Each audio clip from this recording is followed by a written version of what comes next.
Hey folks, my name's Kyle. Welcome to Windy Willow Farming. Today we're going to talk about bees.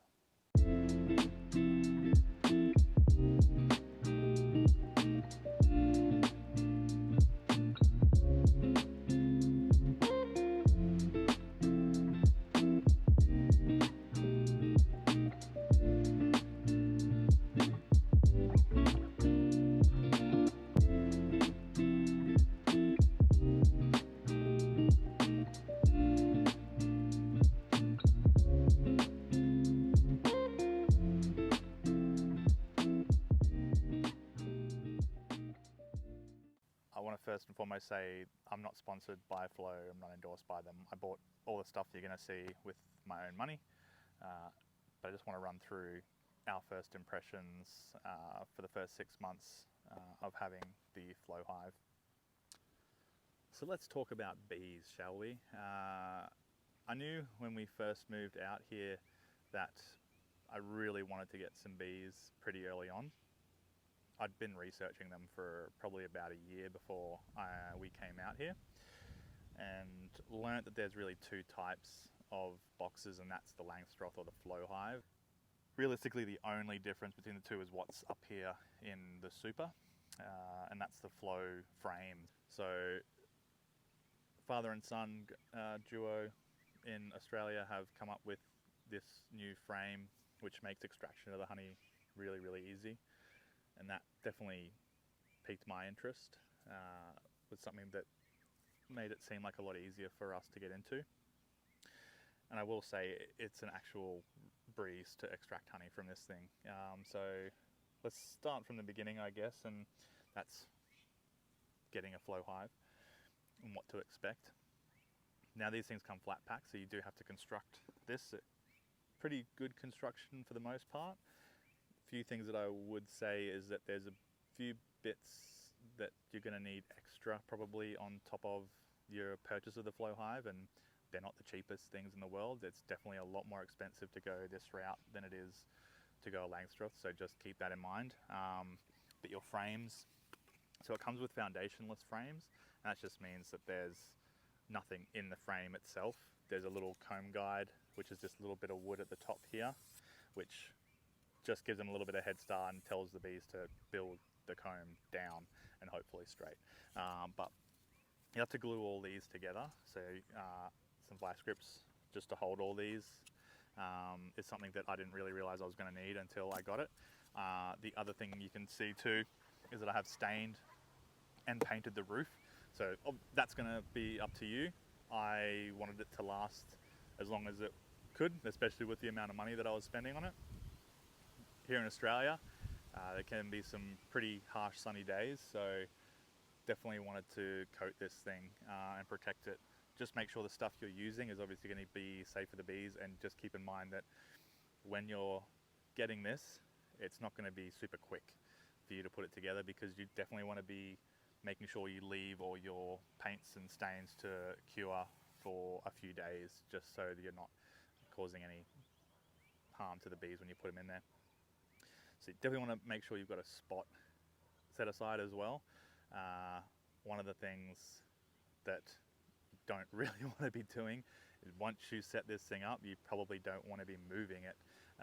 Once they start filling it with honey, it gets very heavy, and also they geolocate to the entrance here. So if you want to move it, it's going to be a bit of a slow process. You can't just up and pick up this thing and move it across to another field. They're not going to know where to go. So make sure you pick a spot before that you can clear. I think I didn't think about when I put this here was actually I put it on a bit of a patch of grass, and it's okay now in winter, but in summer when the grass grows pretty quickly, I've got to come up here, and I don't overly like getting under here with the whippersnipper, mostly because I just don't want to annoy the bees, but it's just a pain to come and cut the grass from under here all the time.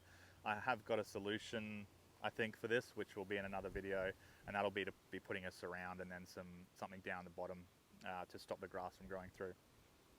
Now you can see that I'm up here and I'm not wearing a mask or anything. I would always caution people to wear protection around the bees. I've had them for a little bit now, and I've been up here enough that I've realized that these guys are pretty calm. I can stand next to this hive and not get stung. I don't go around the back and kind of just stand there, because that's asking for trouble, I think. But you harvest from the front, you would call it the back side, I guess, even though this is kind of the front that we look at. And I've never had any issues about getting stung up here. But what I would say is definitely, if you're worried, you can get something like this. It's just a little hat with a net on it. If I come up and whippersnip, I'm usually wearing long sleeves, long pants, and I'll just chuck this on. And then when you do your actual hive inspection, definitely recommend getting a bee suit. If you get the flow hive, you can get bundles where they come with it. I would strongly recommend, if you're looking at a flow hive and you're not in a massive rush, I got mine in the Black Friday sales. They tend to have pretty good bundles around that time of year, and it also includes usually a gift card, a little bit of a look into their online portal, which is actually really, really good. I couldn't recommend that enough, I don't think. As well as you get your beekeeping suit, your smoker, all that kind of stuff. I actually got a voucher and I used it for this little caddy thing as well, which I think is super neat and keeps all the stuff together. So yeah, the cool thing, this is the Flow Hive 2 Plus. A couple of the cool features on this is it's got the ant guards on the feet, which are really actually quite useful for us. We've got a lot of ants around here. Definitely want to be putting like an oil in there, not a water. The water will just evaporate and you'll be filling it all the time. Comes with a entrance reducer. Not overly necessary in Australia, I don't think. We don't have to deal with yellow jackets or anything like that, so I haven't used it. I don't see that I will, but who knows. A couple of the other things that make this really cool is on both sides at the top here, you've got little windows. So it's cool, you can come up and kind of see the bees doing their thing and get a sense of where they're at with each frame. I think a little bit of the rule of thumb is that they build from the middle out. So if they're filling the end ones and you haven't really harvested, you can kind of see that they've filled the middle ones. But you've got the front window, which gives you a view. So this is the actual flow frames. So this is what makes this thing a little bit more expensive, and that's the system that they use. So ultimately, what it is, to make it really simple, is you imagine your cells that they're putting the honey into. When you harvest this, it splits the cell and moves one side down so that the honey flows through that gap and down to the bottom. Pretty cool.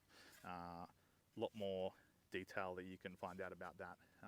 Flow have a bunch of videos on YouTube that you can go and watch. That's pretty much what I did.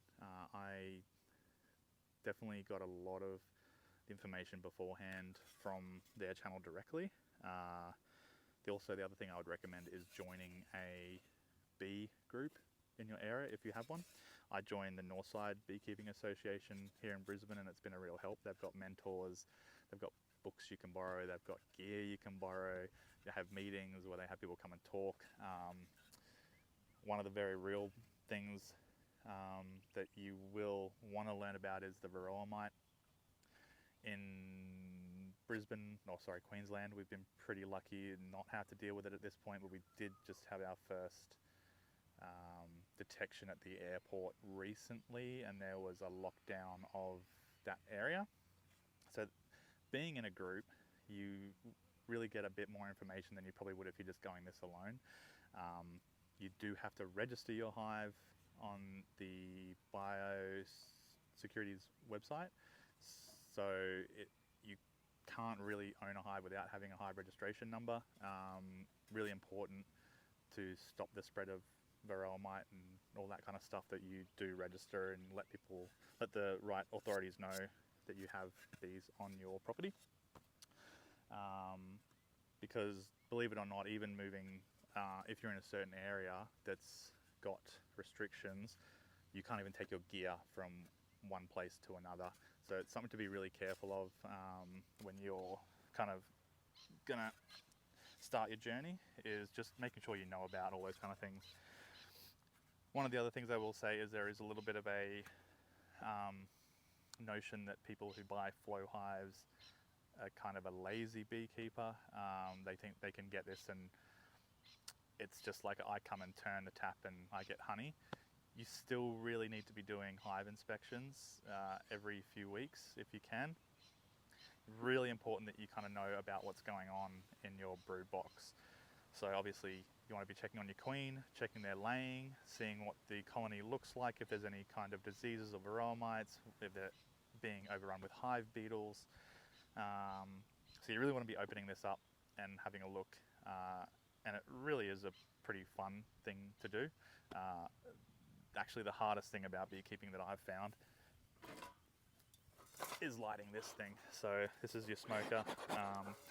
Yeah, funnily enough, lighting this is definitely been a bit of a challenge at some point, but there's things you can get to make that a lot easier, pellets and stuff. But honestly, once you kind of know what you're doing, it's quite fun to kind of open up, try and find the queen, make sure she's laying, seeing if your hive is, you know, thriving. Are they going to split off and swarm?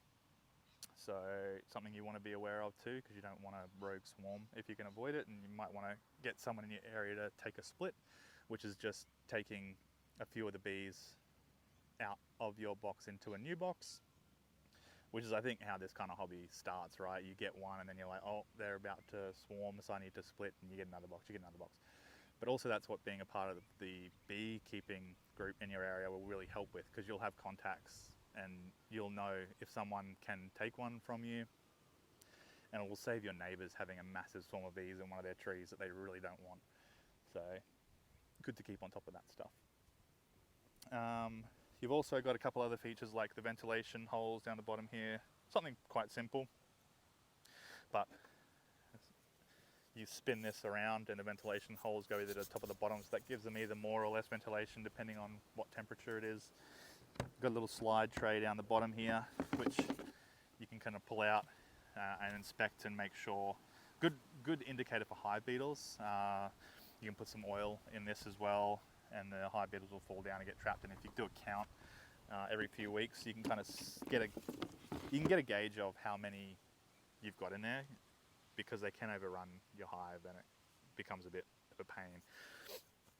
Where I live, I usually leave the ventilation holes up because it's quite warm here.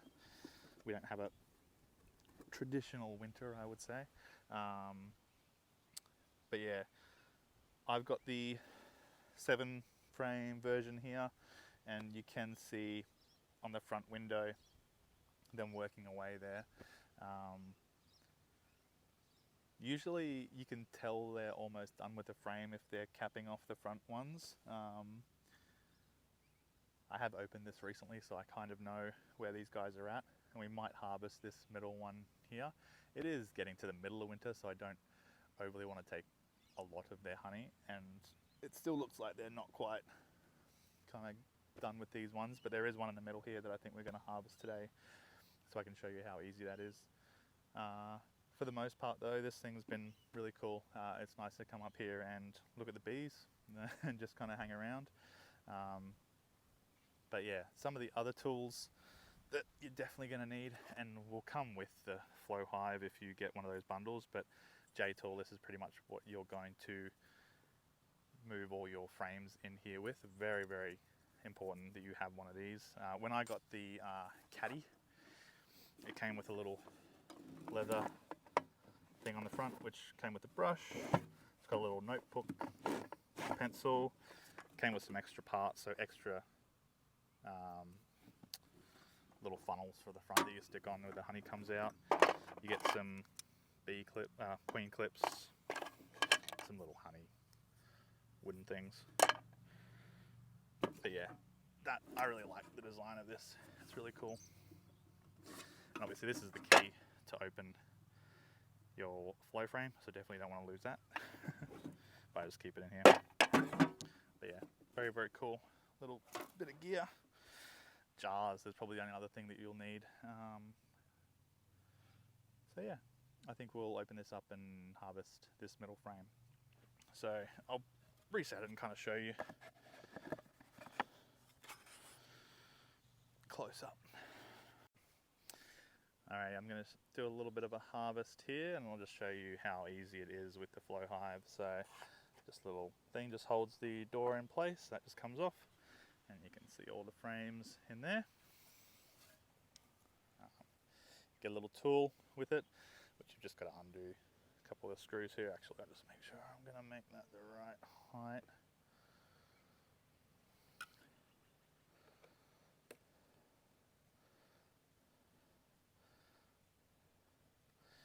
Just screw them out.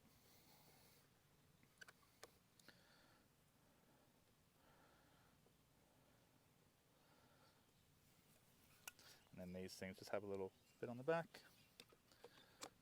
Just slide into there. I undid that a little bit too much. Screw it back in.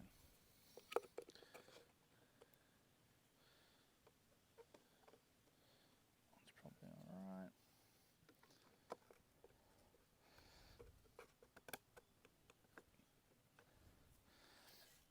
And then this, which is the door that sits on there, just spins upside down, and that sits on there as your little shelf. Then you just take out your little bit of wood at the top here. I just use my little tool here.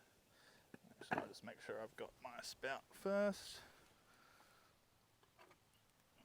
So you need your little spout, and we'll need a jar. So, like I said, I just use my little J tool to make this a little bit easier to get my thing out. Pull that out. Pull that out.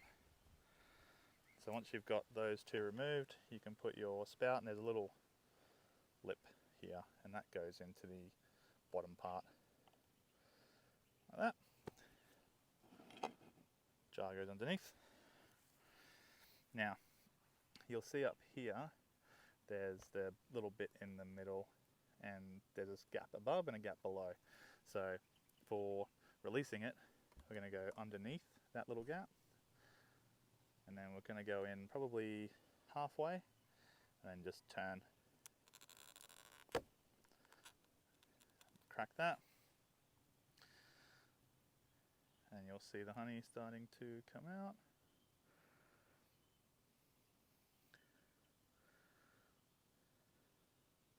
And then I just usually kind of go in a little bit further, crack again, because going in all the way and trying to crack all of them at once can be a bit tricky, so I just kind of go in a bit at a time. And that's it. Now you just got to make sure you change over your jar once it gets full.